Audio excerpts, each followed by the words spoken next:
Hi, gay. Just kidding. Good morning, besties. Happy Sunday. Transit chat Sunday. Pew, pew, pew, pew.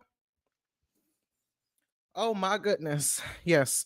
I woke up late. Late for me. It was still 9:30, but woke up a little bit late and had to get my life together. So thank you for your patience.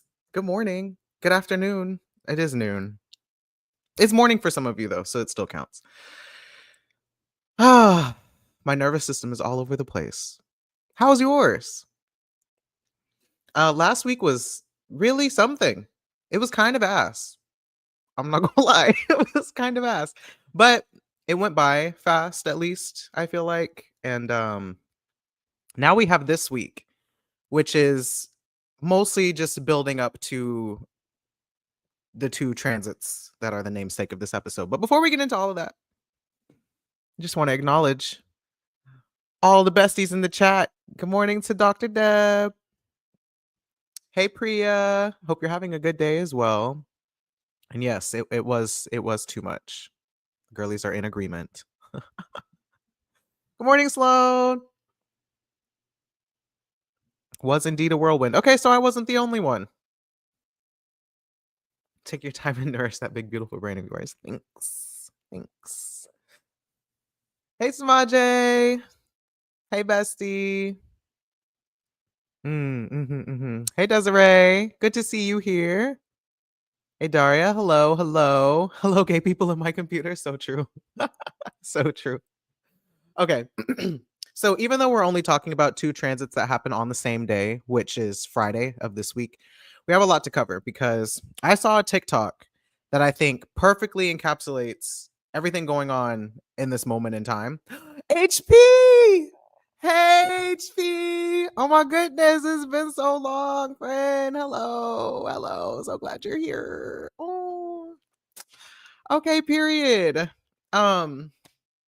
Yeah, I saw TikTok that really summed everything up. So I shared that on my Instagram, on my Mixed Mercury Instagram, if y'all want to go back and watch that later.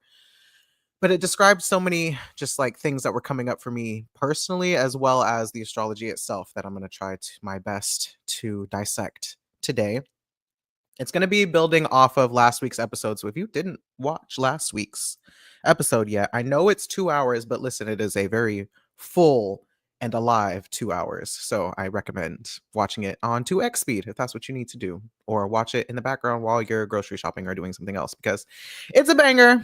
So my plan is to talk about the sky, talk about the TikTok, pull cards. We may or may not actually need to pull cards by the end of it, but I would like to pull cards because it's a full moon week and I love to pull cards anyway. And speaking of HP being here, I have my Black Tarot deck, which HP did gift to me. So thank you so much to them. Shout out to the homies. I've been using this deck finally on the channel the last couple of weeks. So it's been bringing me so much joy. So thank you again for that. Okay, so let's right into it. Our landscape for this. Oh, I went back too far on my notes. Our astral landscape for this Friday, August 8th.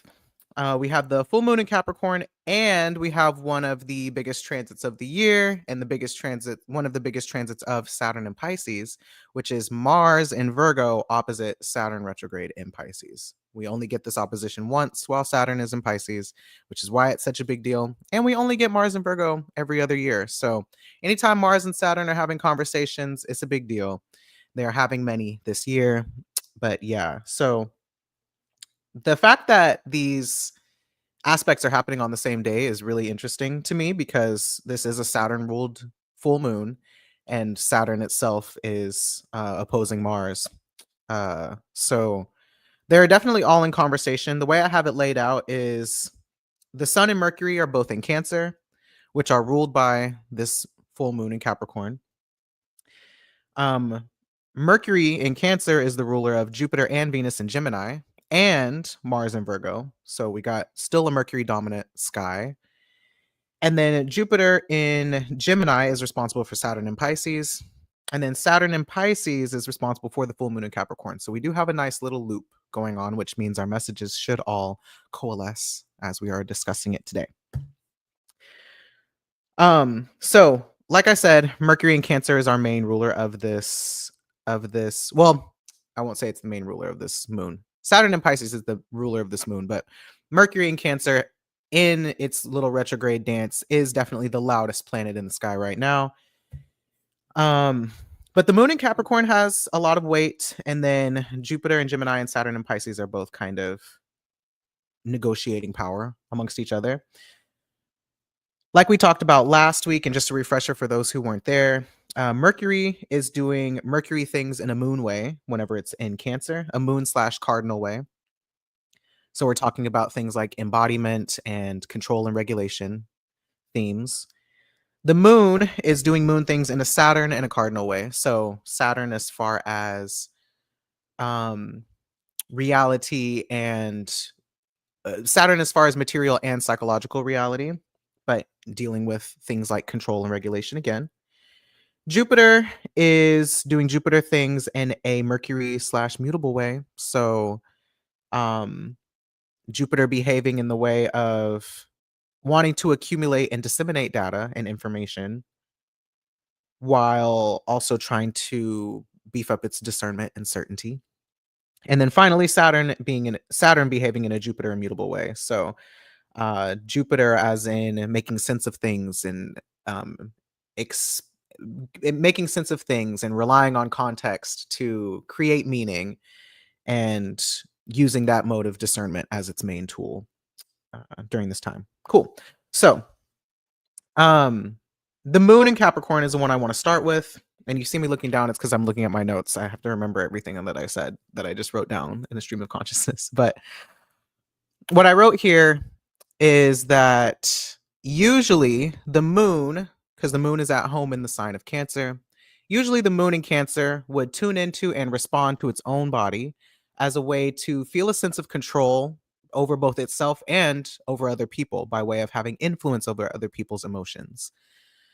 The main reason Cancer does this is because they want you to respond and to attune to them and their needs in their body. So it usually is more expressive and at times can be demanding, and there's no shade there, but it is just like in the same way we always talk about babies when we talk about Cancer. In the same way that a baby cries with that sense of, hey, I need to eat now, or I need to sleep now, or I need my diaper changed now. And Cancer can't do it by itself. In this case, a baby can't do it by itself. So it needs somebody else to be responsive to its emotions. And at the same time, its emotional expression needs to be strong enough to influence other people's emotions. And it looks like Samaje agrees with me on that. I was realizing and thinking the other day that one thing that sidereal Cancer is really good at is influencing other people's emotions. You could say manipulating if you want to. Manipulate in the neutral sense, but it's just as like the whole reason I'm crashing out is because I want you to have a response to me. I need you to feel me.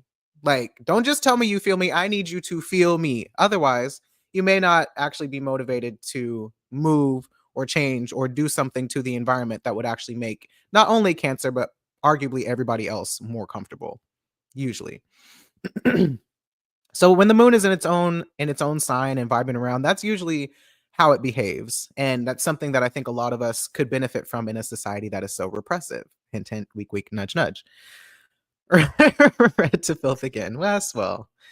And it is so exhausting. Yes, if you're a person with Cancer placements, you probably do feel like your feelings are a lot for you, even sometimes. And you're just like, how do I turn this off? Well, I can't. So somebody else help me turn this off, or drugs. Right? So we're either trying to scream and shout and let it all out, or we are going to numb until we only feel this one particular thing that I'm in control of feeling. Cool. So that's moon in Cancer usually. Well, when the moon is in Capricorn, the full moon in Capricorn, then the moon is opposite its home sign. It is in a Saturn ruled sign. And Saturn, especially by way of Capricorn, is all about subduing and sometimes ignoring or even denying your own body and needs and emotions.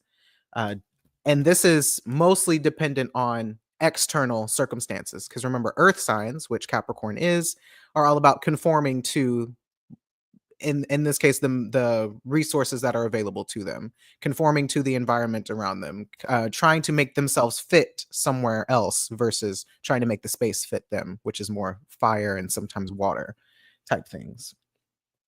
So thinking about the elements when you think about signs is helpful, and just understanding how a sign functions and why. So yes, Capricorn functions by, or Capricorn finds control and a sense of regulation by controlling its resources and controlling the material environment around it, conforming to the circumstances and material availability of what's accessible, immediately accessible, right? Some of this for Capricorn is due to how their needs were responded to or not responded to during childhood. So a lot of emphasis on caregiver, but then some of it is also just Capricorn, like I said, conforming to what they can get out of a situation, and oftentimes seeking to maximize value out of what is available. So making the most of what they have, even if it's technically not enough, they will find a way to make that $5 stretch throughout the week if that's what needs to happen, right? Or they'll find a way to to use every single last drop of toothpaste in the tube, right? Me, as someone with Capricorn placements, I will use the same tube of chapstick until it runs out, and I don't lose that bitch. I put it back exactly where it needs to be and just use it until it runs out. So, also very Capricorn. It's a way of being resourceful. It's a way of, again, like I said, conforming, and it's a way of moving with material reality in the present moment versus maybe desiring more or seeking more, which I think is something that Cancer usually does. Um, Capricorn controls their resources and manages theirs and others' emotional expenditure in order to regulate. So not only is, so in the inverse of Moon and Cancer, right, where we're talking about Moon and Cancer being like, if I feel it, you got to feel it too.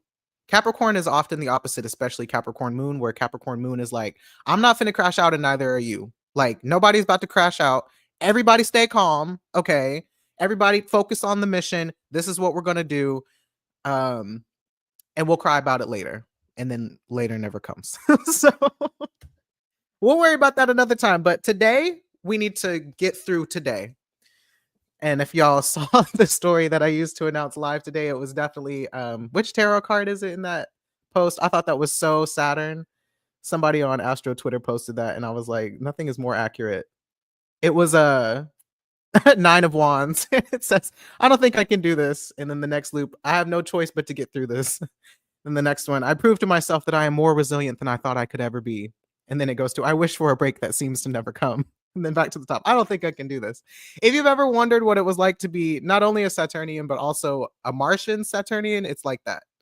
You just, the suffering never ends. And then at some point you become kind of masochistic, and then it becomes a bit of a kink for us Saturn people who just are imbued with struggle. HP says it's hard to feel it and also be aware that you can influence and you don't because that's wrong. And then so you're even more mad because people aren't moving. So true. And then you finally crash out and people move. So what is the correct answer? My Cancer rising needs to know. I mean, there's a point, right? Because if we're talking about the extremes of Cancer and Capricorn, like sometimes sometimes I think maybe you didn't need to fully crash out, but you did need to like raise your voice a little bit, speak with a little bit more bass in your tone to get people to move because they just didn't hear you the first time. Whereas on the Capricorn end, you can go so far as to never reacting to anything, never moving to anything. But then sometimes you just need to regain enough composure to navigate the situation and then cry about it later, right? So it's tough to find the balance, but you do honestly need a little bit of both, because it is true. Sometimes you got to snap people out of their dissociation, right? You got to snap people out of their delusion or their numbing or whatever it is and be like, hey, stand up. Let's go. We got to move. So that's what Aries and Libra are there for. Usually Aries, especially as someone in between both of those that says, hey, oh, speaking of Aries, hey, how's it going, bestie? If y'all don't follow my dear friend Madison here on socials, you should. Sidereal Maven. Laughing extra hard at this as it relates to to a Capricorn moon in my life. Yes. The most Capricorn thing someone's ever said to me is you can only focus on what's right in front of you. Yes, I would agree. Um, Very much the case because it is about your immediate material perceivable reality, right? Whereas Aquarius is more of like kind of the intellectual, conceptual, psychological reality type stuff, which is also in this conversation, but a little bit later because we do have the nodes in Aquarius and Leo as well, and um they are definitely not silent during this time. So, cool.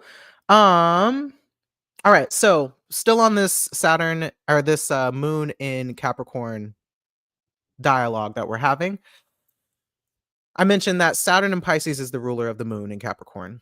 And again, Saturn in Pisces is having to behave a little bit more like Jupiter. However, um, with Saturn in Pisces, the Capricorn moon is having to be resourceful, I think, and we'll kind of workshop this as we discuss. I think it's a lot of Capricorn moon having to be resourceful with the context and meanings that are actually available right now. And it's receiving some help from Mars and Virgo by that Earth trine, kind of supporting Capricorn moon in seeking out the evidence. And also, in a way, I think Mars and Virgo is disrupting or dismantling evidence as well. And I'm not 100% sure what that means off the dome, but I do know that that's relevant to it being Mars specifically in Virgo and not Mercury in Virgo, right? Which we won't have for a few more months. So in this condition, Saturn and Pisces Capricorn moon, we gather that meaning making with limited evidence or with conflicting evidence or even with inaccurate evidence is kind of the circumstance that we're in. Because I think before we had Mars and Virgo, there was just a lot of speculation and hearsay between Pisces and Gemini that was like, okay, we don't really have like any hard evidence or proof or receipts that we can really rely on just yet to say what's going on.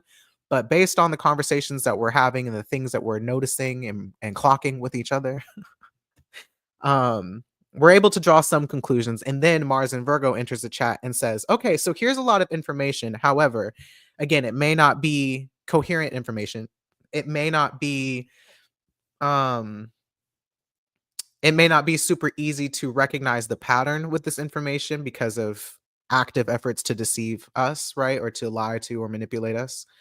And again, the main issue with these Mercury ruled transits in Saturn and Pisces is that Jupiter is not in a position where it can actually rely on context the same way it usually does. It kind of has a way of dismissing context while it's in Gemini and having people being like, it's not that deep, or that's not really what it is. Just take this thing at face value and move with it. But I do believe that Saturn and Pisces is playing this permanent role of being like, I feel like there's something else going on here. And then within that, trying to decide if it actually wants to investigate further what else is going on, or if it would rather just be ignorant. Because sometimes ignorance is a way to regulate your emotions as well and say, if I don't have to think about it, if I don't have to know about it, then I don't have to trip out. I don't have to crash out. I don't have to change as a person. I can just kind of leave things as they are and tell myself that it means whatever I want. And then, I mean, I believe at the end of the day, Saturn always has the last word and says, okay, if you want to ignore this, it will destroy your life. If you want to keep ignoring this, the problem will solve itself. And that may not necessarily be as comfortable as you actually deciding to take control of a situation and do something. In this case, taking control of the situation by way of Saturn and Pisces is acknowledging the context and doing something with it, right? So, part of the struggle that we have, even though Mars is in Virgo, like I said, trying to offer us evidence is that one, how are people receiving this evidence? Are they acknowledging the context through which the evidence is presented? And through receiving this information, what does it kind of disrupt in certain areas of your life? How does it make you then have to move differently or look at things differently or think about things differently? And this is where we get this whole conversation about meaning of things, the meaning of things changing in real time as we engage with it, right? Cool. Um with the moon in Capricorn then, oh, yes, actually, to talk about this. This transit reminded me to revisit my chart, and I have a Mars Saturn opposition. Woo! Learning a tinge more about myself, but in a different flavor. Yes, and it's this, just a fair warning, not to scare anybody. So don't freak out. All right, as your head Capricorn in chart, don't freak out. Um, the Mars Saturn opposition in your Saturn return can be a little bit brutal. That looks different for everybody. Just because Mars and Saturn are malefics, like, let's be real. I think they're malefics in the sense that if you do, again, ignore them or you don't respect them, they will run your life in a way that is uncomfortable and constant suffering. But if you actually lean into them and make good use of them, they can be extremely productive together. But yeah, it's usually not an easygoing, laid back time. And I say that as someone who tore my Achilles during my Mars Saturn opposition and my Saturn return. So doesn't mean that'll happen to you because your Mars Saturn situation is different for you. But for me, I can very clearly see in hindsight how, I'm not going to say that it was necessary that I tore my Achilles, but I can see how that experience really did change the trajectory of my life in a way that at this point seems like was for the better, even though it was uncomfortable at the time. um, Taking the opportunity to learn from that experience and that period of suffering did help me reorient my life in a way that's more authentic. So, just a fair warning to all the Mars Saturn opposition girlies out there, or anybody with a Saturn opposition, to be fair, because Saturn oppositions just be like that. Deb says, like if you stop testing for COVID, that means it's gone. Or if you fire the jobs person, the economy is actually good. Jesus Christ. Yes, exactly. As far as the whole evidence thing. A lot easier to ignore COVID when one, nobody's talking about it, and two, nobody's testing for it, and three, nobody's being honest about if they're sick or not and what with. So easy to say the pandemic ended whenever really we just stopped paying attention to it, analyzing it, tracking it. Okay, so the final note of this is with the full moon itself, with the moon in Capricorn being responsible for, like I said, the sun and Mercury retrograde in Cancer. We know that Mercury retrograde is trying to figure out how to utilize repressed needs and emotions in order to navigate a particular context or to create shared meaning by having to read between the lines of any information presented. To break that down, because I really just kind of put the whole sky in one sentence. The moon in Capricorn part is where we are recognizing that we're dealing with repressed and, again, ignored or denied needs and emotions. And we're trying to navigate these feelings in a situation where we may not have the full context. We may not have all the details of what it is that we're actually dealing with. And it's hard to tap into our intuition whenever we're repressing our feelings, right? Or when we're just unwilling to acknowledge our feelings or respond to them appropriately.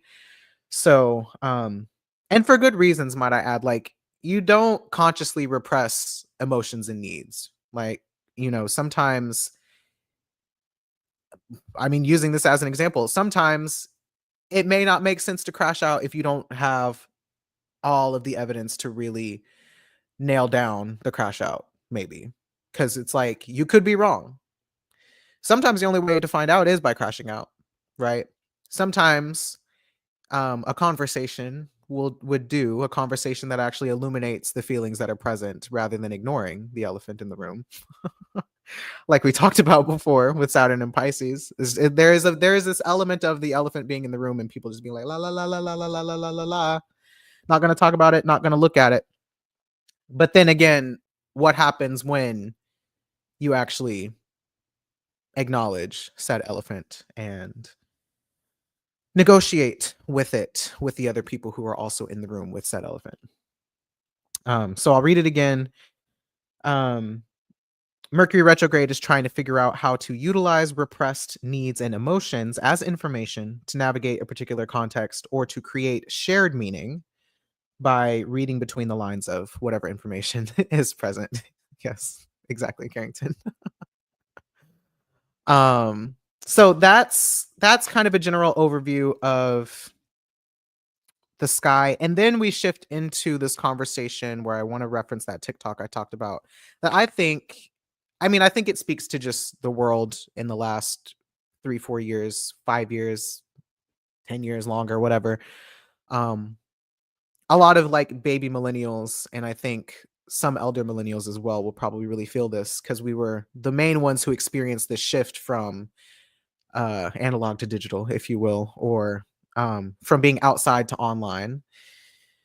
And I really think this conversation speaks to the Mars Saturn opposition itself and the way that it brings in all of these different placements in the sky. So, I took basically some of the lines that really stood out and sounded astrologically relevant from that TikTok and then want to break them down here. So, the first one, she opens the conversation by saying that connection is collapsing and that places where we should be able to be vulnerable. She was talking about dating specifically, like being in a dating crisis as the canary in the coal mine, if you will.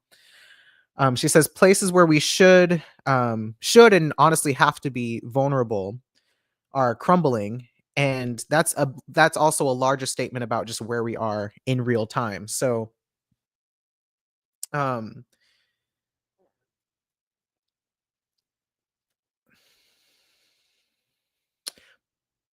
when I'm thinking about this part about connection collapsing, it immediately made me think about how we've said in the past, and something Dana used to say a lot as well, that Pisces is the sign that represents humans being one big nervous system. And even in this TikTok, she goes on to say later that like our nervous system is a relational and connection driven. What did she say? She said our nervous systems are social organs. So as much as we can get by on um, either kind of superficial connections or even online connections, like we're meant to feel each other. This looks like a bot. Don't like that.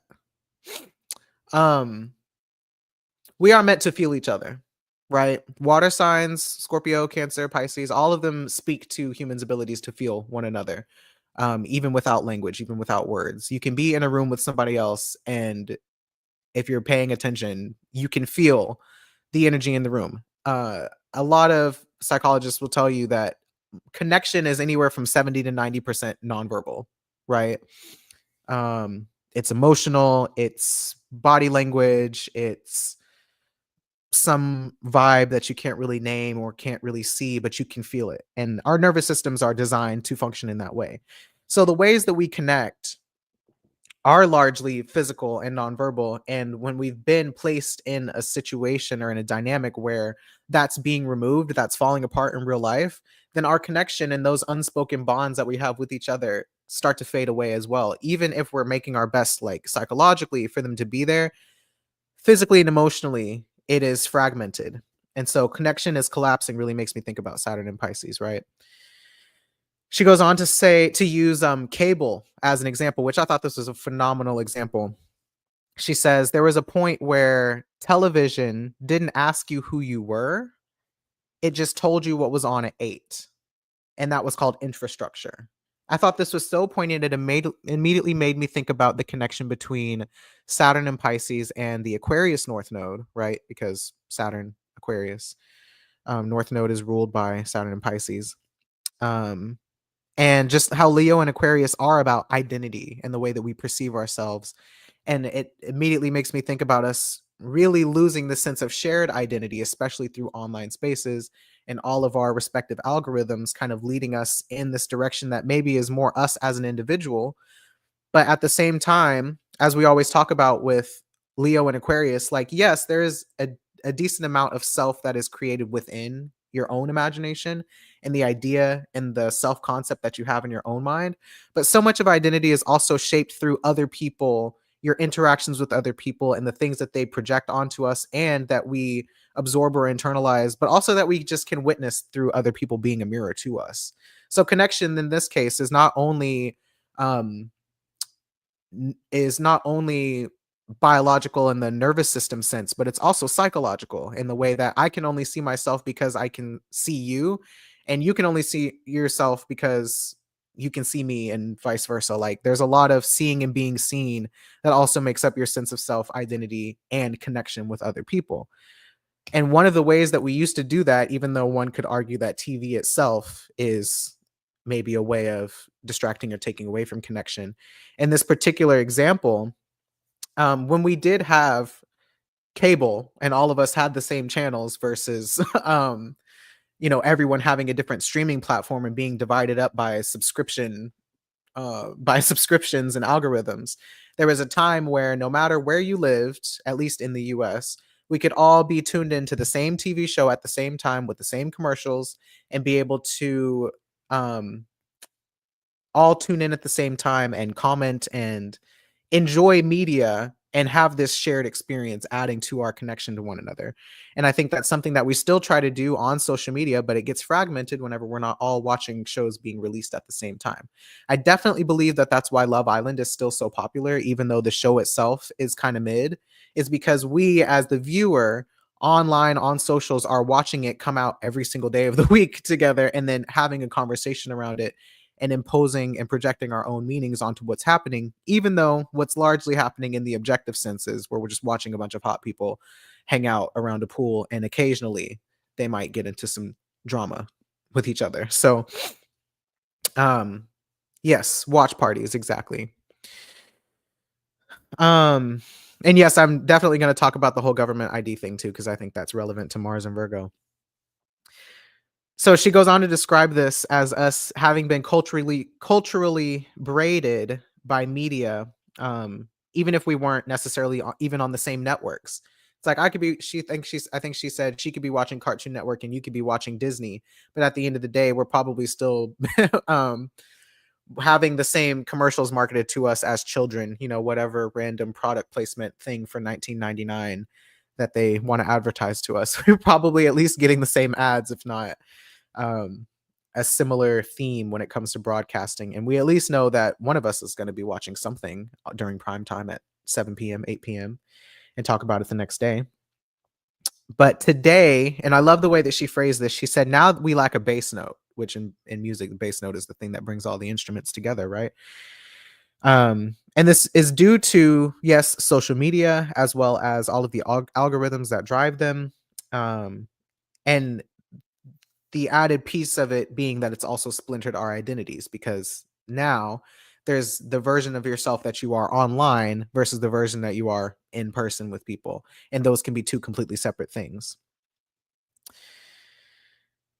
What's funny about the way that she's talking about it splinters our identity, because she goes on to say that um, hyper choice as a capitalist illusion would make you believe that more options means that you have more freedom, and more freedom would mean that you have more happiness, right? Like the fact that you can go on an app and scroll through dating profiles of people who live in your area, but also people who don't live in your area, and just be exposed to that many more options would make you think that you have way more in a sense resources or opportunities available to you than you could actually consume. Your eyes are a little bit bigger than your stomach in that sense. And um it also would lead you then to believe that you can be whoever you want to be at any given moment, and kind of seems like it would facilitate this whole self-determination thing, because it seems like you have more choices, and the more choices you have, the more outcomes you have, the more different types of people that you can be. Same thing with social media. You can be one person on Twitter. You can be another person on Instagram. You can be another person on Blue Sky. You can be another person on YouTube. Like you can explore different aspects of yourself. Just like I was saying, different relationships are going to bring out different parts of you as well. So different mediums of expression are also going to project out and show a different side of you that maybe is not as visible in other contexts. But when all of those things don't exist together in the same place, you quite literally have a fragmented sense of self, because different aspects of you exist in different physical or digital forms of media. And that can be kind of disorienting, not only for you internally, but also for your relationships. Because I don't know about y'all, I be telling people not to follow me on Twitter. Like, probably don't. There's a lot of people that I get anxious about them watching even me on YouTube live, because what have I said in the past that maybe I wouldn't say that in person or in real life because of the people who are around, right? Um, the anonymity that comes with being online in some ways feels like it keeps you safe, but in other ways it really, really makes a different part of yourself come out. It reminds me of Deb, let me know if you can remember what that phenomenon is called. That's like when the person that you are disappears when you're in a group. Um, it's like it's not. It doesn't have a different name than just like mob mentality or groupthink or whatever. But there's like a way where when you're anonymous, it's like your shadow just comes out to play. You can be like a worse version of yourself, especially if everyone around you is also being terrible. Things that you normally wouldn't do if it were just you, but because your identity kind of disappears into the group, um, then it's becomes more about the group as an identity than the self. I can't remember what it is either, but if we remember, feel free to drop it in the chat. So I think a version of that is happening with us online as well. And especially through this illusion of choice too. She goes on to say that what happens is when you have more options, you don't get more freedom, you don't get more happiness, you get fragmentation.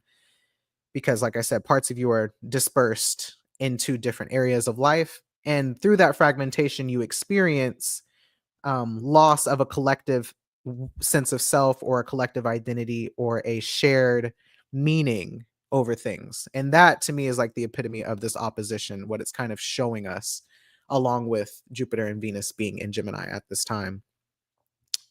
Um, the Jupiter and Gemini part being that there's more options, more perspectives, more ways to think about things, and not necessarily having a material, cohesive, shared meaning or infrastructure to house all of those ideas, or or really to tie all of those ideas together, because that's what Pisces does, right? That's what Sagittarius does.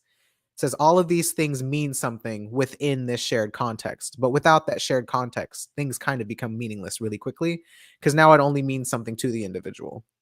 And this is something that I've talked about in the past, that I think is um that I think can be helpful when it comes to like not taking things personally. But when you live in a society, it's not really that helpful for everybody to just constantly be on that you do you bullshit and not really have a shared sense of self, or a shared,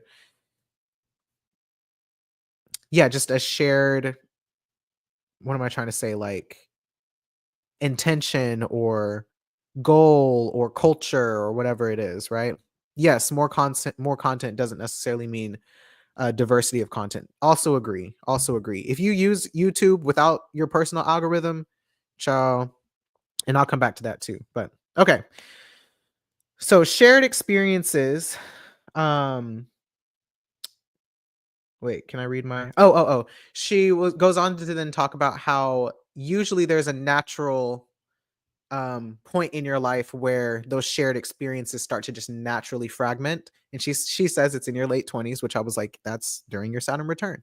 That's literally the point where, you find yourself in a place that is not as regularly and ritualistically almost communal as like when you're in school, right?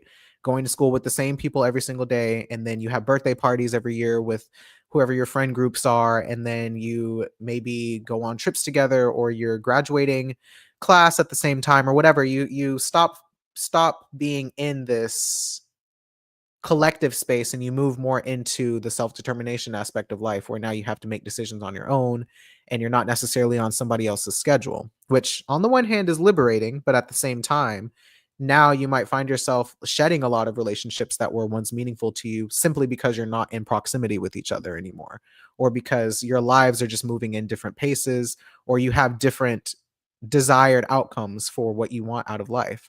And that can make it hard to figure out if you're doing the quote right thing or the wrong thing, if you're moving at the right pace. Because again, if we go back to co-regulation, there's not somebody kind of going along this journey with you, unless, at least in Western cultures, you're partnered with somebody, like romantically, or you're married, or you have roommates or something like that. But for the most part, we are individualistic. We're hyper individualistic.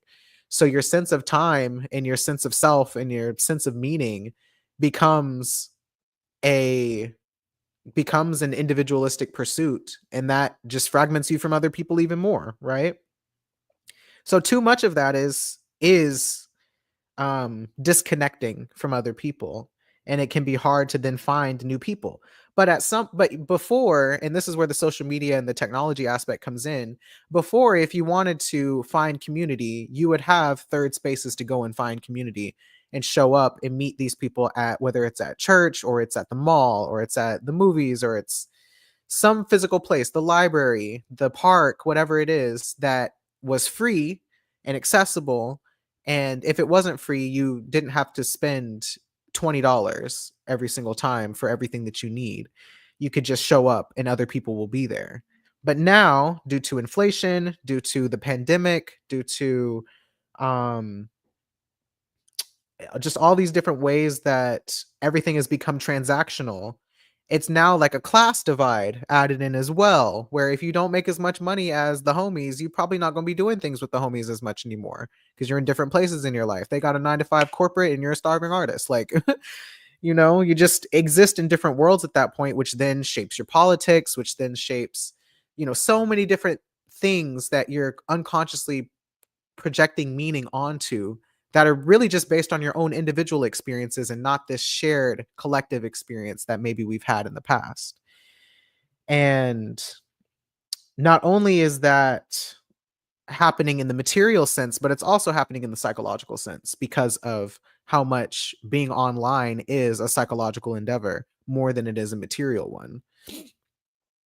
Um, when people found out that run clubs had a membership fee, yes, because what do you mean? I'm gonna pay you money to go run. I can do that for free with no gear. If I wanted to go for a run barefoot, I could. I wouldn't recommend it, but you could, right? Like, no. So yeah, exactly. Lots of people are avoiding parks because of ice. Yes, also that. And don't worry, we will talk about the government to some extent, but I think a lot of that is obvious. But that's also roped in this because remember last week when we talked about um cancer. Well, actually, I'm gonna come back to that because that's my conclusion to all of this. So, um,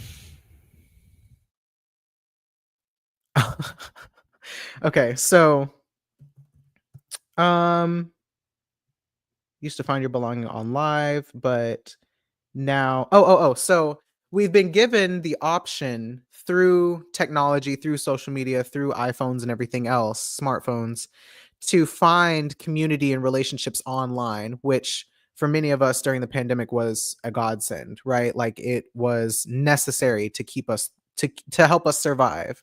And if you really want to talk about some Capricorn ass shit, like having to find a way to make do with relationships mostly being online and not in person during that time was a Sisyphean psychological ordeal. But it was what we had and it's what worked for us, especially during the shelter in place era as well. Like if we didn't have socials, that would have been detrimental for so many people, right?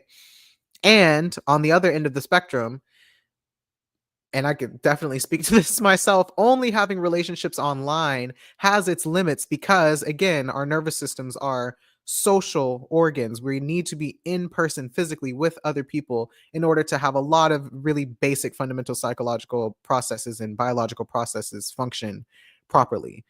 Um, and it's not to say you can't make do with online relationships, but it is a noticeable difference physically being able to be in person with someone, have someone offer you a loving, gentle touch in a moment where you're having a breakdown versus being on FaceTime with somebody. Many of my long distance relationships over the pandemic era have been so tumultuous purely because we couldn't give each other a hug.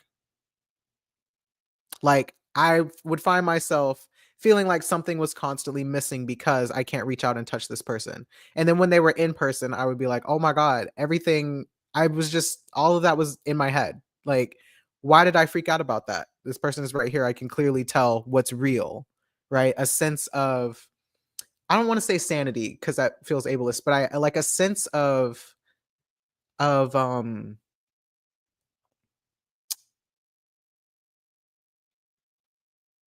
I don't know. There's just a sense of I feel like a real person when I'm with a real person, and when it's just me in the recesses of my own mind and in these other um long distance relationships that only exist in my phone, it always felt more like I was in a relationship with the phone than the actual person.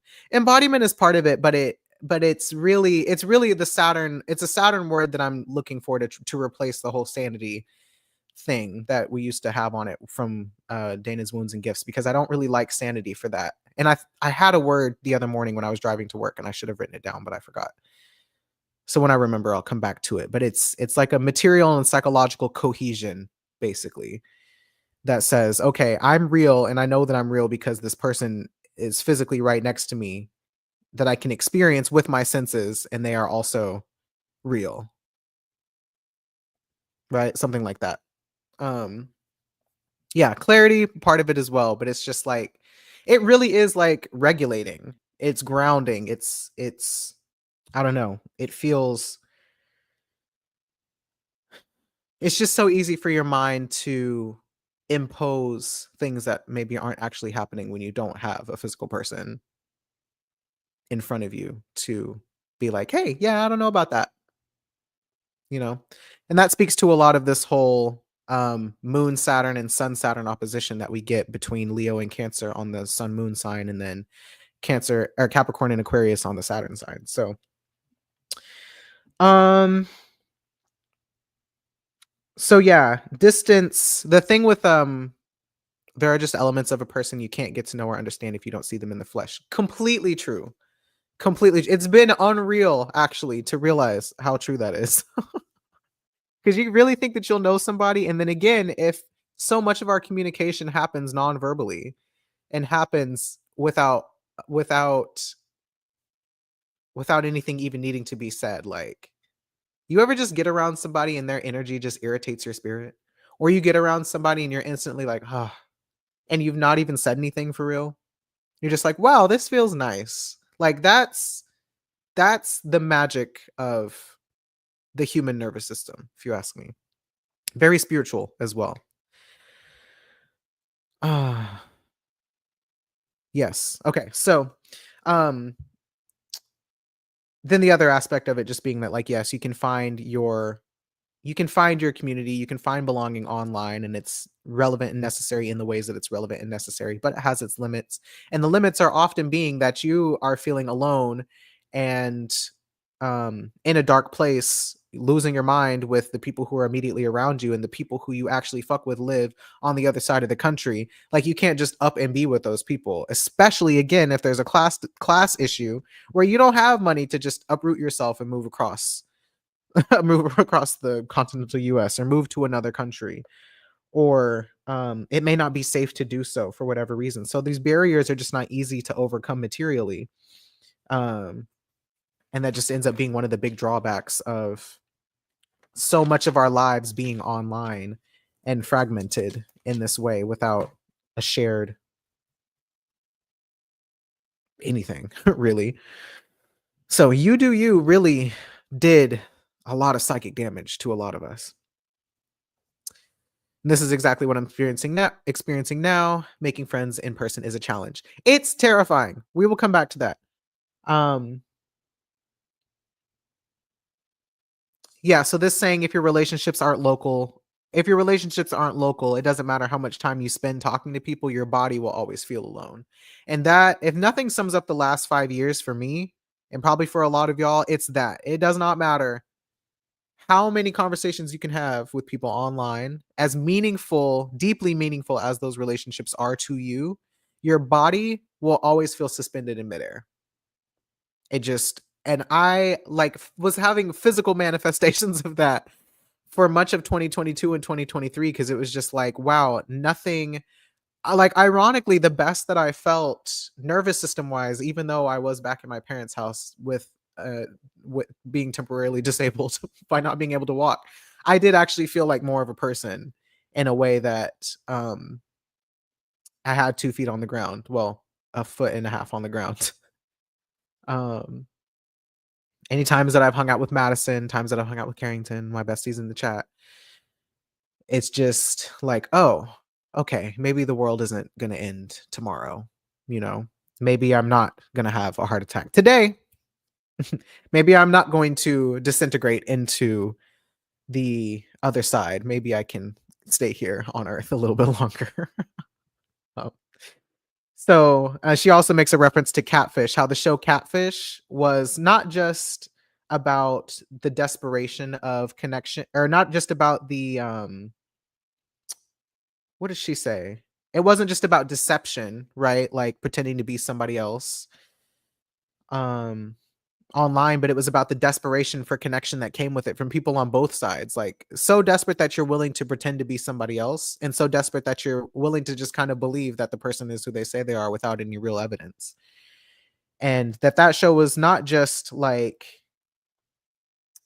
that show was a warning. And it was kind of wild whenever she said that, when I thought about it. Like it really is, that show really did have a lot to say about the present moment in ways that we could not have fathomed in the early 2000s. Like who would have known that Cheaters was an allegory for 2025? Like, hello? First time I met Winter in person, I was like, OMG, finally someone shorter than me. Don't listen. I met Madison when she was wearing platform boots, okay? She was only looking down on me artificially. We're the same height. Wow. Um okay, so basically in summary, we lost a lot. We lost, or we traded outside for being online, especially when it comes to the pandemic. It is such a meta experience meeting someone offline to online. Like when I first met Emilia, after we'd been dating long distance purely online for like probably like 6 months or so, 6, 7 months, and we met in person, I was just like, you're not in my phone. Like the way that their voice even sounded different in person, because you lose so much like clarity through FaceTime audio. FaceTime audio is pretty good, but obviously nothing's going to compete to the actual sound of someone's vocal vibrations entering your ear hairs in real time. Like that's just, it just hits different. And I just remember sitting and being like in awe that this was a real person floating around in my apartment. It's like, wow, it was a very ethereal experience. They're also just an ethereal person, but um yes. So the main conclusion here, I feel like I'd pass out. I also would pass out if we did a Twitter link up. Um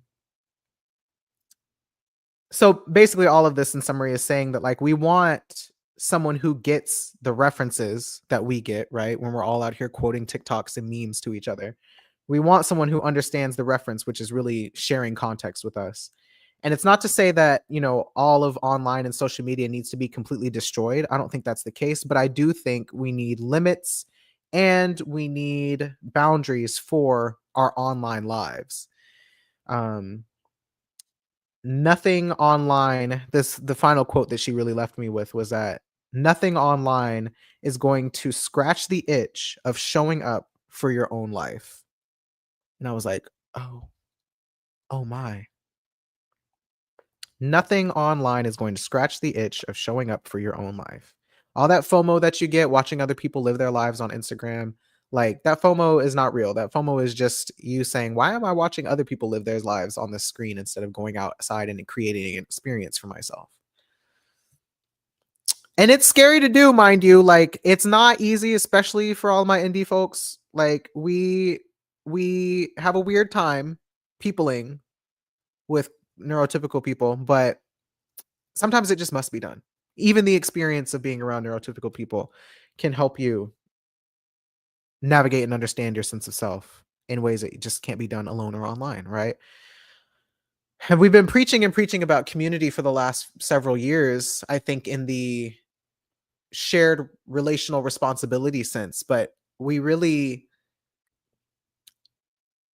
underestimate the somatic healing that comes from in-person relationships. And you don't even have to be that close to people. Just going back to work in person for me, which I know is not necessarily realistic for everyone, especially if you do have certain disabilities, or if you're immune compromised, it just may not make much sense for you. But if it is something that makes sense to you, like even just working around other people, having conversations with people, doing customer service type stuff helped my mental health a lot because it made me feel useful, right?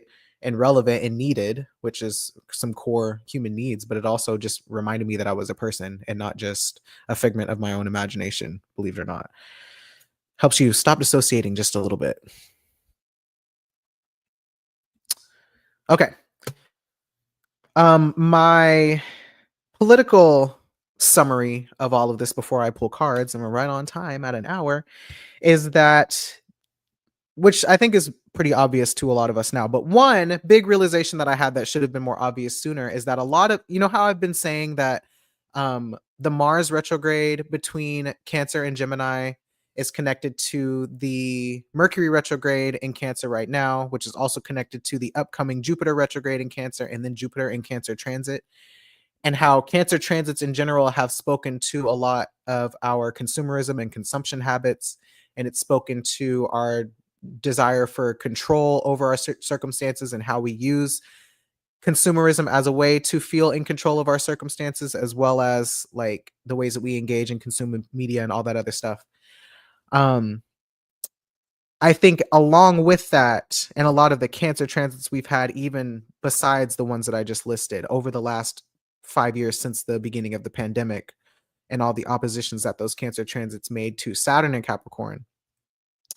Um, Eugenics, literally eugenics. I was listening to someone talking about eugenics in the way that described it in it's such the Cancer way of like controlling other people's bodies, or just controlling bodies in the sense of literally trying to reproduce or recreate a specific type of body, or deciding that only a specific type of body is useful in society, or deciding that only a specific type of body is productive.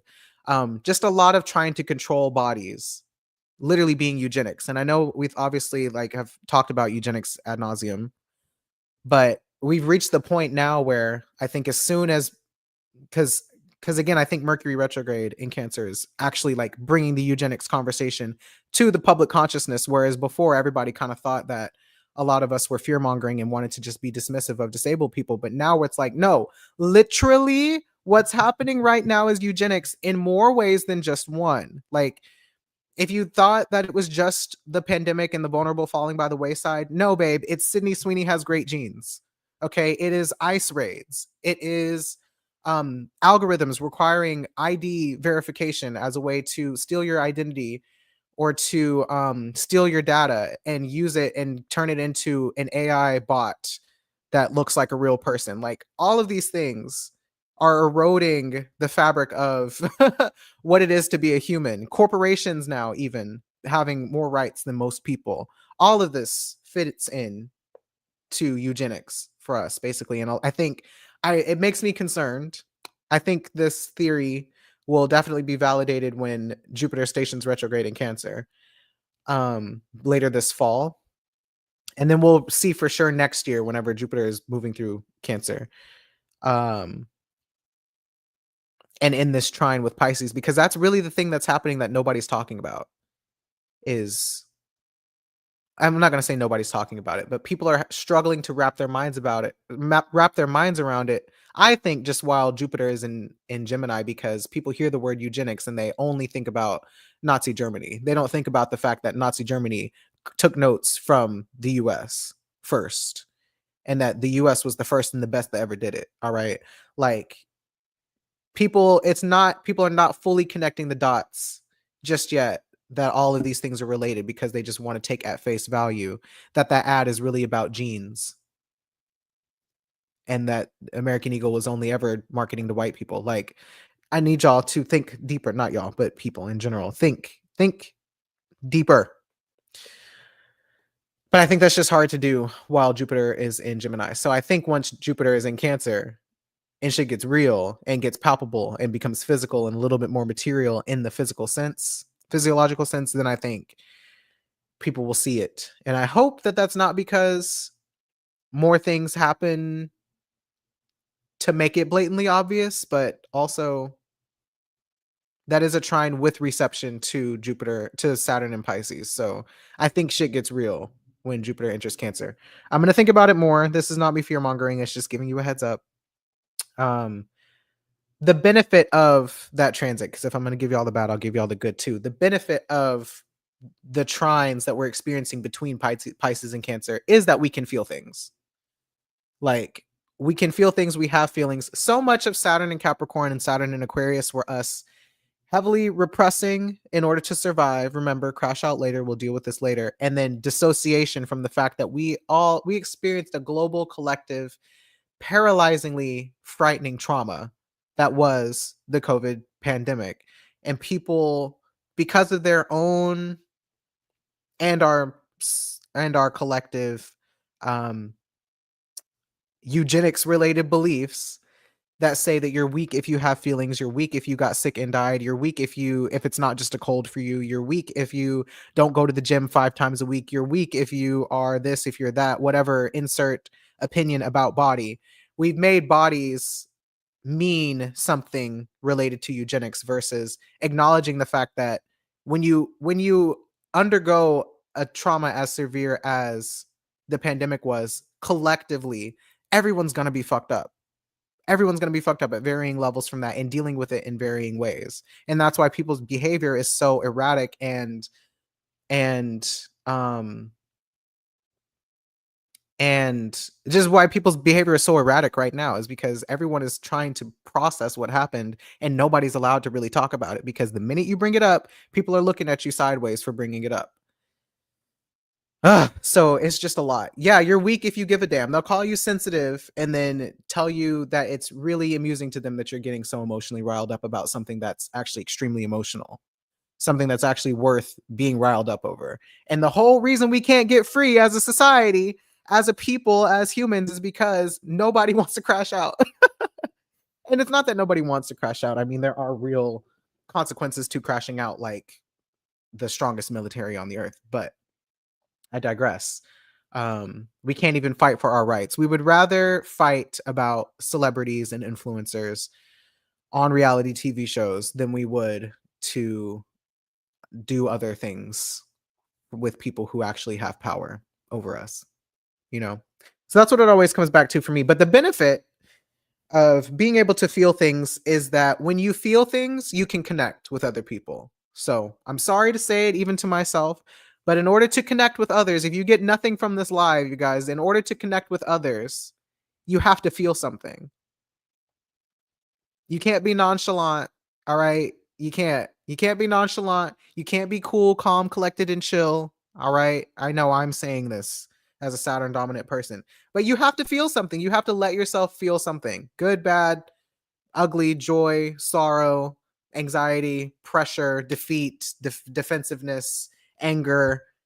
Insert words off the feeling wheel that I meant to bring with me home, actually, that I picked up the other day. But you have to feel something in order to connect with somebody else. Otherwise, it's all just theoretical. Okay. So, government is controlling the media that we can and can't consume by defunding public broadcasts and funding evil AI algorithms that also control what we do and don't see. That is where I think we're at with this Mars Saturn opposition. The other ways, like I said, that they are controlling what we do and don't see now is by adding in this ID verification thing, and getting rid of things like NPR and PBS, and also making it to where the algorithms have an inherent bias that is towards white supremacy and eugenics and everything else, fascism, and people are just walking right off the cliff into it, unfortunately. So now this is where we ask the cards, what the fuck do we do to get through all of this? Because, child, we've entered the part of the year that I have been anticipating for quite some time with Mars and Virgo. And we're going to be here for about 5 more weeks. So how do we get through? What do we need to learn? And the eclipses are factored into this too. The Leo and Aquarius eclipses are also implicated in this transit. So, baby, Already getting hot. I was already hot, but now I'm getting hot. As soon as I pick these cards up, it's like somebody turns the air off. All right, one more shuffle like this. And we just call on our elevated and healed ancestors in spirit. We give thanks for our ability to come together and exercise our right to free speech while we still have it. We are also grateful to still have the ability to love ourselves before it's made illegal. Word to Brandon Boyd from Incubus. Spirits, we just call on you today for some advice, some guidance, and some kind of way to navigate, some insight into how to navigate this Mars opposition with Saturn, this Mars and Virgo transit. And we would also love some advice on how to navigate this full moon in Capricorn. Like, what should we really be learning from this moment? How do we navigate it all? And what are we meant to learn? I might have already said that, but I really would like to know what we're meant to learn, how we need to move. May the messages be received and come out clearly and concisely, direct with little confusion. And may the message be well received. Yes, I am still selling iCals, but I don't have a website at the moment because it's expensive. So I can send them to you directly if you'll Venmo me. And there will be iCals for next year as well. I already have the aspects. In a little sheet ready to go. All right.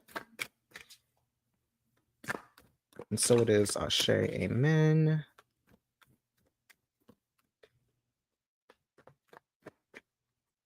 I think the ones for this year, since it's already August, are half price. So just $4 for the both the aspects and the lunations. Aspects and moon transits. All right. Ooh, I'm sweating. This message coming in hot, y'all. Okay, let's see here.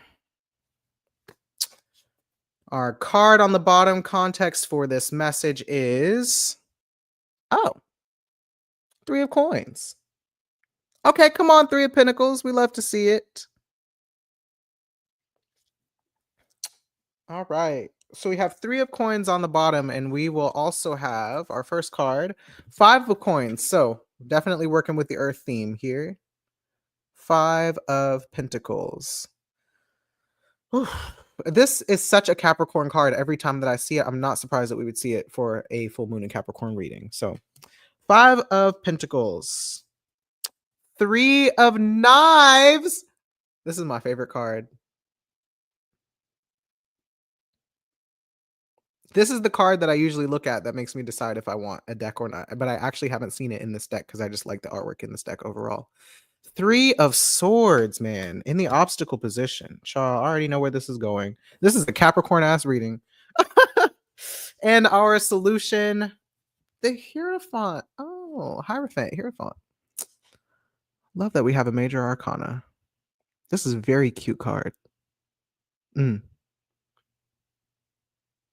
Give me something to believe in. This reminds me of our conversation last week about faith, actually.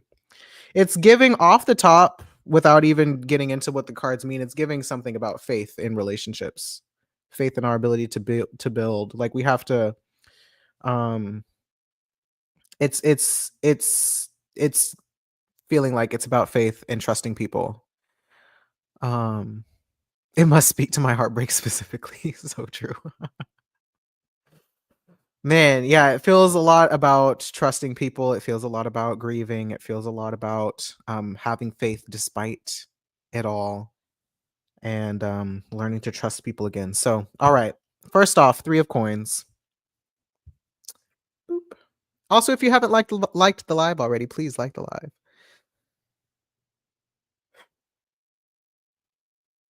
Support and join folks organized around disability justice. Also agree.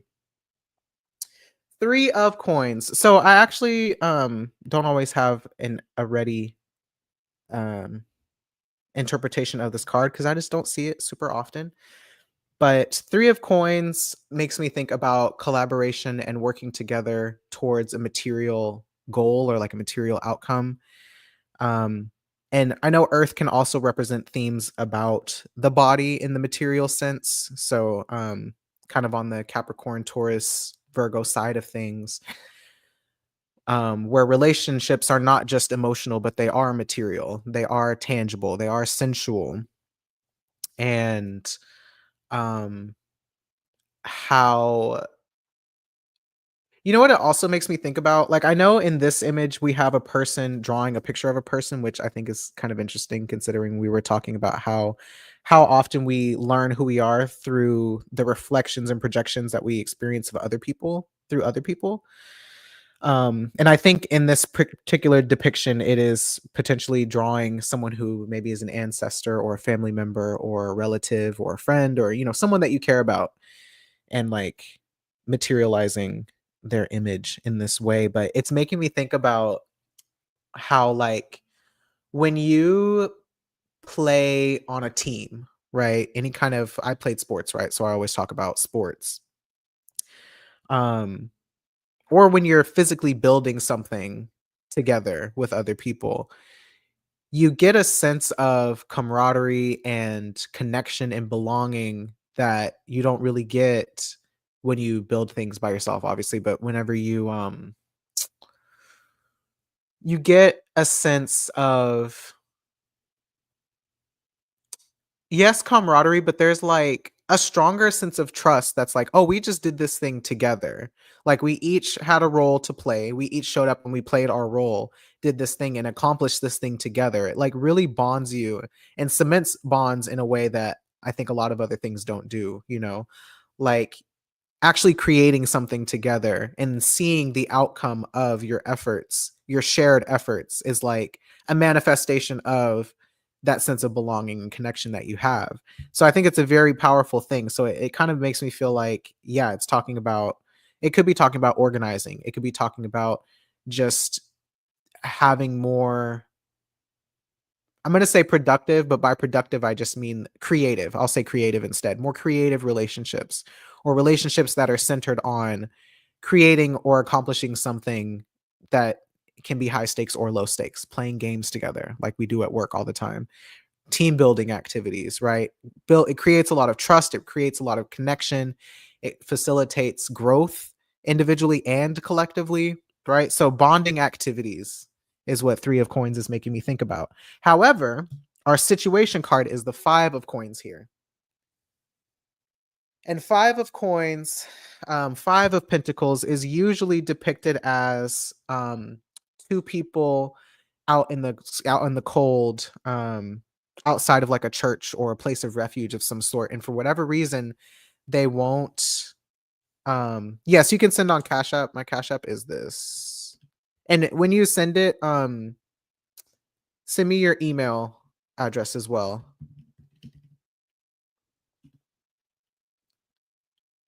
so I can send you the iCals. And these are just the 2025 iCals. I don't have the 2026 ones completely finished yet. I still need to proof read them, make sure they're all correct. But 5 of coins, yeah. So 5 of coins, all good. 5 of coins makes me think about, anytime I see that card, it makes me think about deprivation. It's like usually self-deprivation or self-denial. Um, not letting yourself have things or enjoy things, holding yourself back. And it's really, I speak about it as a Capricorn card because it is like the thing you need is right there, but you won't let yourself have it. You won't let yourself embrace it. You won't let yourself fully take it in. So that could also speak to feelings. It could also speak to, like I said, not letting yourself feel certain things or not letting yourself embrace certain emotions or being dissociated. But there's just a level of disconnection and internal conflict with 5 of coins that says, yeah, you're like withholding the things that you need from yourself, or in a situation where you're having them withheld from you as well. It's not always self-imposed. But for whatever reason, something is blocking you from getting what it is that you need. And the question, I think, for all of us listening, however you apply this reading, is if that is you holding yourself back from a really big feeling or an experience that you could be having. Like we said, showing up for your life, and living it, versus maybe you're settling, or maybe you are afraid to want more, or maybe you are closed off at this time from connecting with other people, or from or you're feeling really like self-protective potentially too. So what Five of Coins makes me think about as just the circumstances that we are contending with at this full moon. You could also add that to information as well, having information, critical information and context withheld from you, if we reflect on the conversation we just had. In the center, as the obstacle, obviously, Three of Knives, Three of Swords. Everybody knows this is the heartbreak card. She's quite literally holding a broken heart, trying to sew it back together.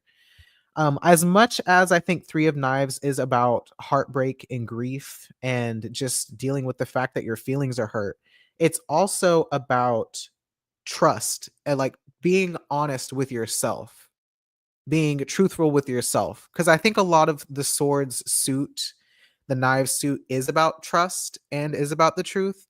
And Three of Swords is like sometimes can represent being in a place where you're still bargaining or in denial with the truth because the truth is so painful, but it could also just straight up be heartbreak from times that you've been betrayed, times that you've been deceived, times that you've been, I mean, deception is maybe more Seven of Swords, but still, I think times that you've been on the receiving end of rejection or just some kind of relational pain in this case. So maybe if Three of Coins is the context we're talking about building with other people, like maybe it feels like you can't trust other people because whenever you still wanted to mask and protect yourself from COVID, everybody else decided it was time to move on. I know that's something that a lot of us experience. So I'm bringing that up. I've definitely felt that. And I'm sure others have probably felt that way with me to some extent.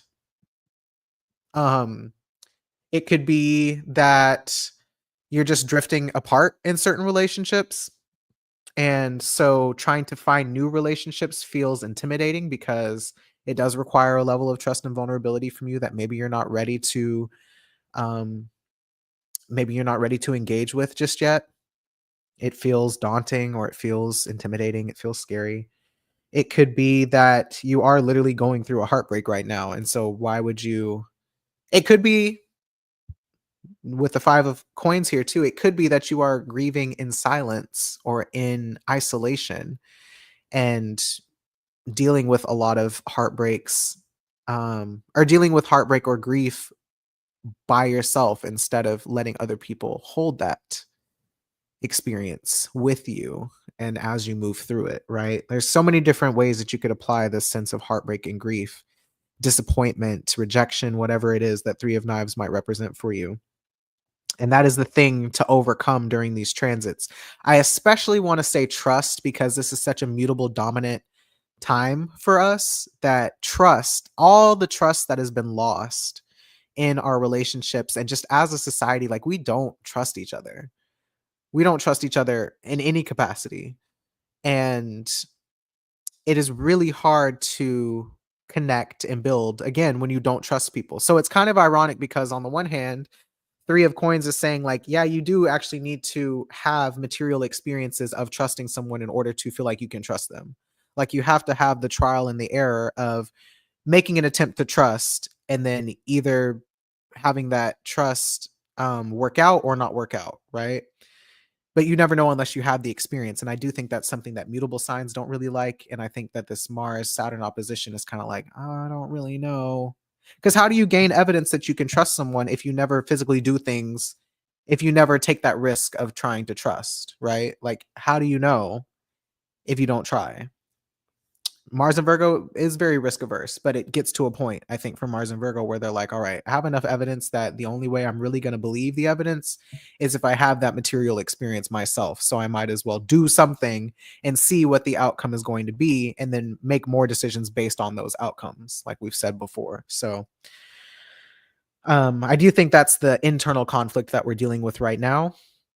And then the Hierophant in the position of the solution, the way forward, what we need to do moving forward is to believe in something. Um, believe in something other than just, well, I won't even say it like that. I think part of it is intuition and trust. Um, and I think part of it is also learning to, what am I trying to say? Or how do I want to say this? Learning to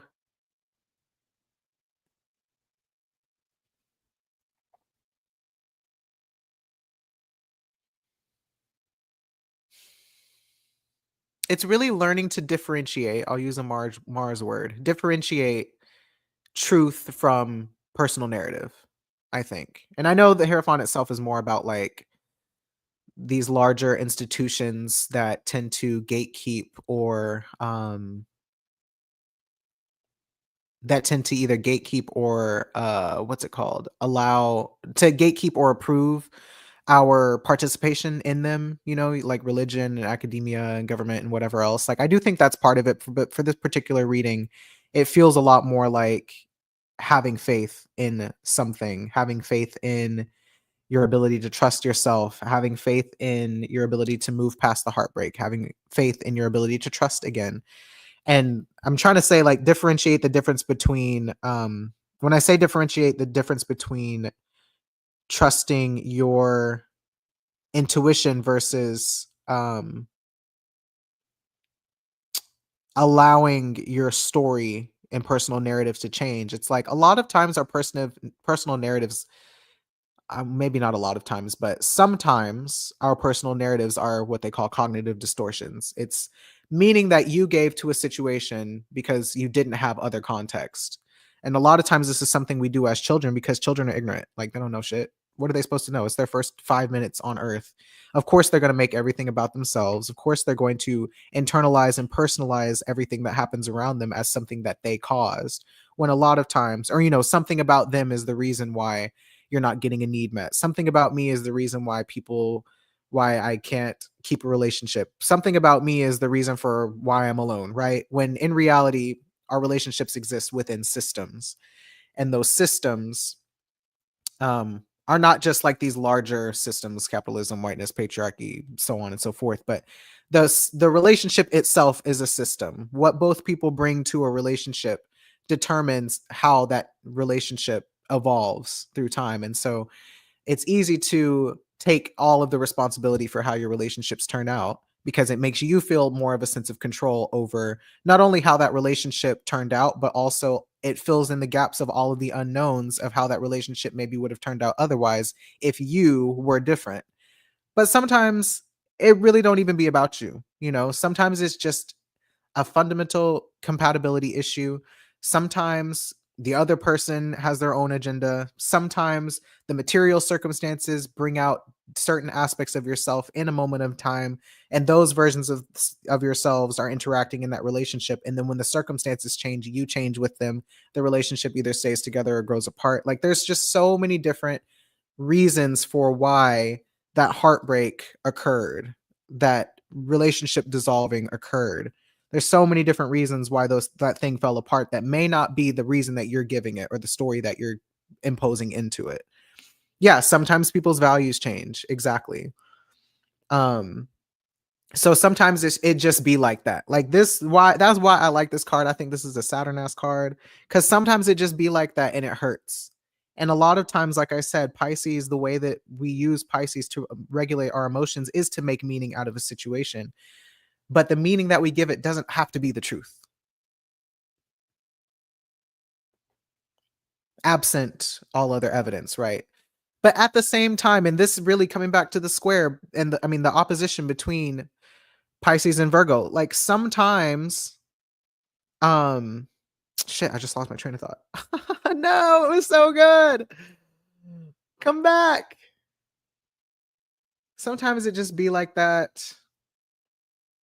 Oh, and then sometimes somebody can be looking you dead in the face, telling you exactly how they feel about you, and you will still hear that information and decide that it means something else because you want it to mean something else, regardless of whether whatever. And that's more of a reflection of your struggle. I won't say inability, but your struggle to trust and take at face value what someone is saying, whether that's for good reason or for reasons that could be more attributed to something that's happened in the past versus the person who's actually in front of you, right? So again, that's where we come back to this three of coins. You have to have an experience of trust or betrayal in order to know for sure if you can actually trust somebody. And the really unfortunate part about it that we really can't do much about is the fact that sometimes you'll know right away whether you can or can't trust someone because the either betrayal or the honoring of that trust is made clear very quickly. Sometimes you won't find out for a really long time. Sometimes you just don't know. And at the heart of all of these mutable transits, it is the uncertainty of it all that just says, like, sometimes you just don't fucking know. And that sucks.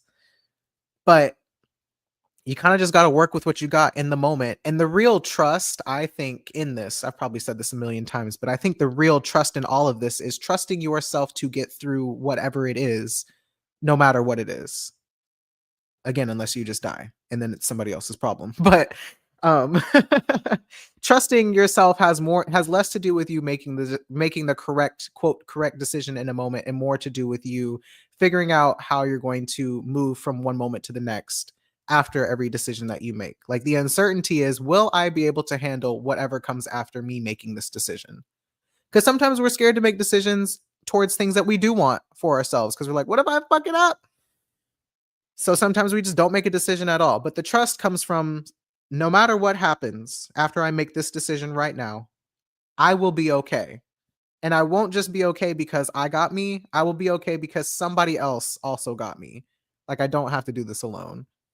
I might have to do some of it alone because some of it you can only do with yourself, right? Like you are the only person who can work on yourself. You are the only person who knows you for real, through and through, and can advocate for yourself. But sometimes you have to learn how to advocate for yourself through some situations that just suck and it just be like that. But it's you don't have to make that into a statement about you that you can never change.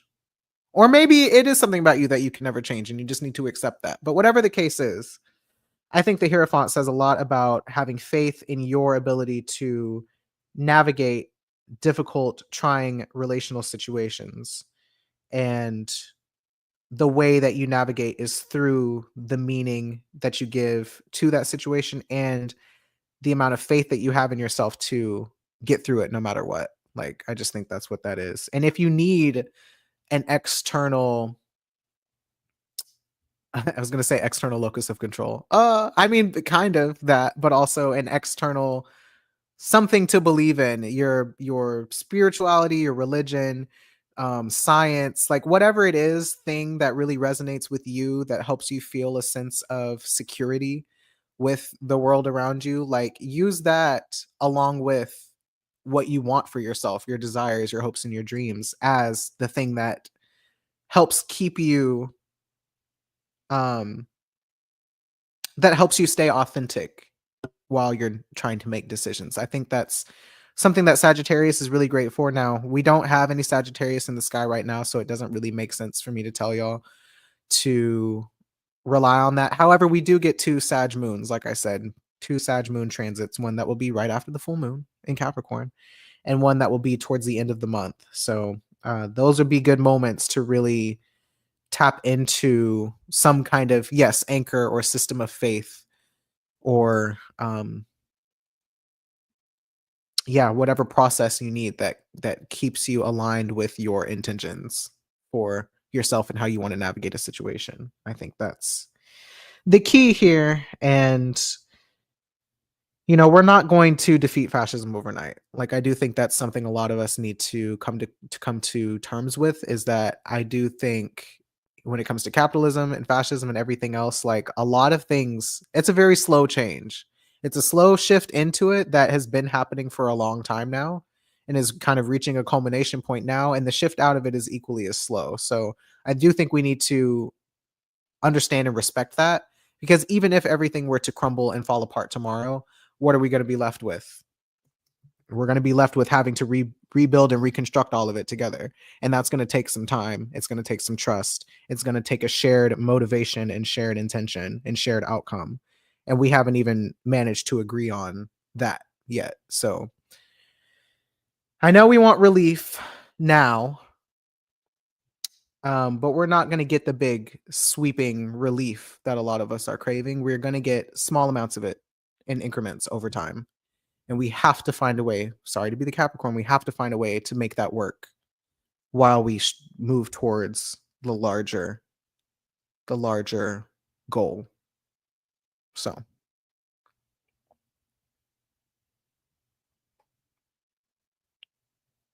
yeah. Boo. So real. So painful. Yes. I don't know. I mean, I know it's easier said than done. And the level of stress and turmoil that people are dealing with varies again because we're all in different tax brackets, and unemployment and unhoused and everything else. Like we're all over the place. And so for some people, it doesn't feel like they have time. And I do want to respect that. It's real easy for me having a full-time job with benefits to say that, like, we're not going to get sweeping change overnight, and just deal with that. But it's not so easy if you're not in uh, any kind of privileged class position. So I say that with a lot of grace, um, and a lot of awareness that it's not easy. And I also say that to say that there are so many things. Like one thing, we've talked about this sometimes, but I think one thing capitalism really has robbed us of, as we've discussed, is like how much, I'll say, natural sources of dopamine and serotonin exist, right? It's not easy to tap into that when your body is in survival mode, but it does help along the way to be able to just take pleasure in little things. I think I say this every Capricorn full and new moon, is that, like, we're so used to, I don't know if y'all can hear me squishing this, but sorry. We're so used to needing bigger and more spectacular experiences to give us a dopamine hit in this consumer spectacle society that we live in, right? Everything around us is designed to give us the biggest and best experience of a thing. Like, and I think what I'm really trying to say about this, whenever I say, like, the change that we want and the relief that we want isn't going to come to overnight, what I really mean by that, from the you better stim. What I really mean by that when I talk about the whole Cancer Capricorn opposition is that every day of your life is not going to be a Beyonce Renaissance concert. You know what I mean? Every single day of your life is not going to be riding the biggest roller coaster at Six Flags. And you don't want it to be that way. That would be exhausting. That would be exhausting. You don't want every single day of your life to be jumping out of an airplane. It's just a lot. It's a lot. It's spectacular if that's what you're into, right? Um, but your body physically can't handle that level of overstimulation all the time. We think that that's what we want because there's so many other needs that aren't getting met. So our threshold for whatever that is so high at this point. That's why we're all on our phones doom scrolling all the time. But the truth is, sometimes we need to go outside and touch grass. Literally go outside and don't look at the sun, but, like, let your eyes be exposed to sunlight and your skin to be exposed to sunlight. Sometimes you just need to go drink some water. Sometimes you need to go to bed on time. Sometimes you need to eat a well-rounded meal. Sometimes it's just basic shit like that, and you need to do it consistently. Now, again, barriers to this, but whatever the whole point of Capricorn is, whatever is available and accessible to you, whatever you have access to, you should reach out to that. You should embrace that. You need it. Stop stop depriving yourself of it. It's going to take some repatterning and some discipline and some repetition, but Get you a buddy. If you can get you a buddy and go outside.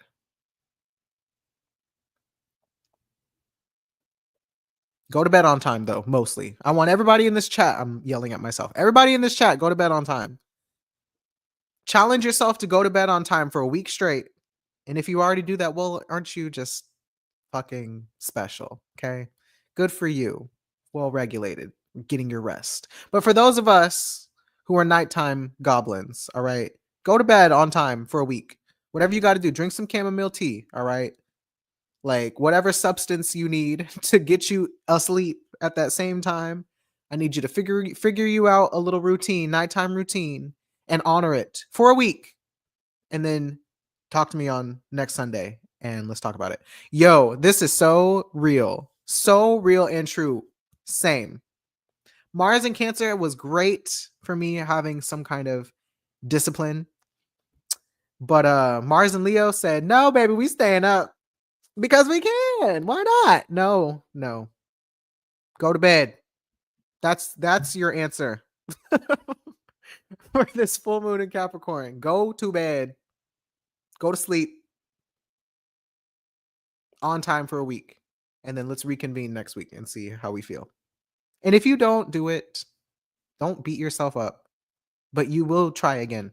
It's just going to be like um every day that you manage to go to bed in time, keep a tally of it, right? Keep a tally, reward yourself, make a little calendar and put stickers on each day that you go to bed on time. So that even if you don't do it every single day, you can have a visible metric of how often you go to sleep and then you turn it into your own challenge, right? Do that. Just do that. That's my advice. Everybody go to bed. Um and yeah. Go to bed, make a friend, and touch grass. Eat food, drink water. Magnesium glycinate and dark cherry juice is real true. It's also going to flush you out in the morning. I hope you're prepared. Good for the bowels, baby. Thinking of that soundbite of a woman crashing out that we're on a rock in space and we have to pay for water. Don't even get me started. Don't even get me started. Let me get my mugwort tea ready then. You better get your mugwort tea ready. Sleeping is for babies. And I'm the baby. Okay? The grandma is the baby. Yes, I'm looking at you.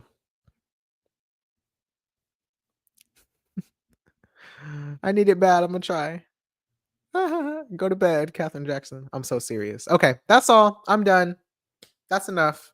Thank y'all so much for tuning in for a lovely transit chat Sunday. Yeah, if you didn't get your iCals for 2025 and you want the ones from the rest of the year, I will release them for $4. Just Cash App me, Venmo me. My Cash App and Venmo name is the same. It's When Fresh. Like that, like so. And if you just have PayPal, Winterfresh with 1H. Just lob me $4. Feel free to include a tip if that's just what you want to do. But we're already halfway through the year, so little $4 will get you both the 2025 aspects and lunar transits iCals that you can put directly into your phone. It works for both Apple iCal and Google iCal or any other iCal that you use that you can just import a CV file, or an ICS file. I have both. And CSV file or an ICS file. I have both. So let me know what you prefer. And just make sure that you send me your email address so that I can email it to you, because we got to do things the ancient way since I don't have a website right now. And if you want to help me eventually reinstate my website, book a reading with me. I have bookings open every Monday and every other Wednesday, at least 60 days in advance. So you should be able to book well into September at this point. And that will help me get my website back. And it will also help me eventually pay the accountant when I need to do taxes in January. It also helps me pay for my utilities and just supports my business as a whole. So thank y'all. for that in advance. Join the Patreon. You can subscribe as a free member, and every so often I post something for the free. You can also subscribe for $3 or $5, just whichever one makes more sense to you, a month, and have access to my full library of posts that I need to add to a little bit more often. And other than that, you know where to find me. Here every Sunday, 12 p.m. CST, CDT during daylight savings time. And love to interact with y'all in the chat. Thank you so much for being here, for rocking with me the long way. I will talk to y'all next week. Be sweet to yourselves. Good luck through this opposition and this full moon. I will see y'all on Sunday to discuss the astro of next week. Okay, I love you. Bye. Cue outro.